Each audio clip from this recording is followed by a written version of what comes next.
মাঠেই heart attack, তড়িঘড়ি করে হাসপাতালে নেওয়া, লাইফ সাপোর্ট হার্টে রিং পরানো। গেল ২৪ মার্চ দেশসেরা ওপেনার তামিম ইকবালের ওপর দিয়ে যেন ঠিক এমনই ঝড় বয়ে গেছে।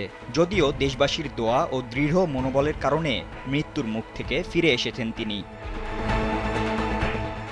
হৃদরোগের জটিলতা কাটিয়ে গেল ২৮ মার্চ হাসপাতাল ছেড়ে তামিম ফেরেন নিজ বাসায়।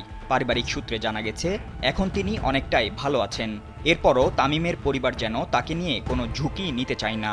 আর তাই তো এবার উন্নত চিকিৎসার জন্য তামিমকে নিয়ে যাওয়া হয়েছে সিঙ্গাপুরে।